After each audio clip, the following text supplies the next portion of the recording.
Guys, it's Donna with Miss Donna for Music. Today is our second music class of the school year, and I wanted to go over how I divide my classes up into groups so that it saves me time later in the school year. So every year at the beginning of the year, I look at each of my classes and I separate each class into 4 instrument groups. So we have a woodwind group, a brass group, a string group, and a percussion group.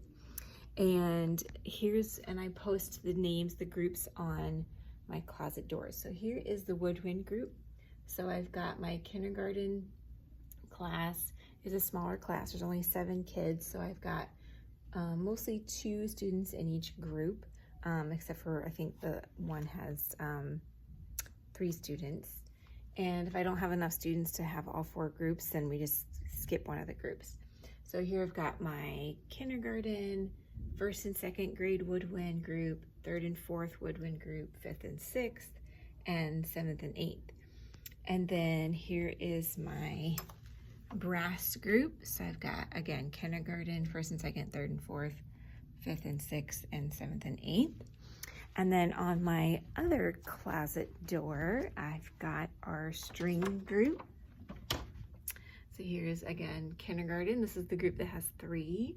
1st and 2nd, 3rd and 4th, 5th and 6th, and 7th and 8th. And then I've got my percussion group. And you can see I put 2 cards up here for kindergarten just in case I want to change my mind, but I have them crossed out because there's not enough kids to have a 4th group. And then I've got my 1st and 2nd, 3rd and 4th, 5th and 6th, and 7th and 8th. And so I go through all the names in each class at the beginning of each year, and I put them in these groups, and I really try to think about what kids are going in which group. Because I know these kids pretty well, I have a pretty good idea of who's going to work well together and who's not. I always tell the kids too, like, I can change up these groups anytime I want. So if there's something so if I put kids in a group and I find something is not working, I can rearrange the groups. And you'll notice I've laminated all of these cards. So I just put the names on with a dry erase marker so I can erase them and change them in the drop of a hat, just like that.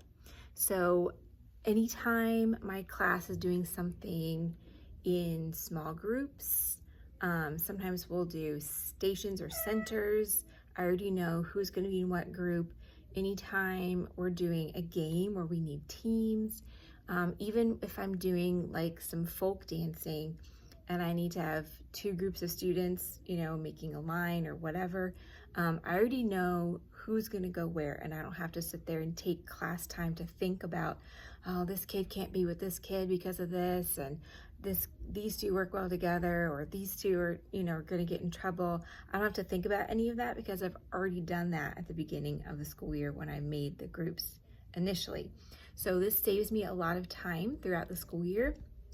My groups are already ready to go. We already even started using them last week in the 1st class.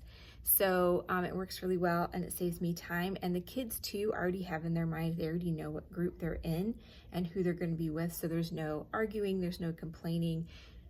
I say, okay, woodwind group over here, and they just go and do what needs to be done. So it saves a lot of headaches, a lot of arguments. It saves a lot of time. So I would encourage you to put your classes in groups as soon as you can towards the beginning of the year.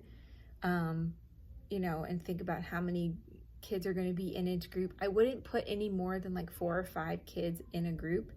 Even in some classes, 5 might be too many. So yeah, and you can use instrument families, you can use colors, you can use any kind of system that you want.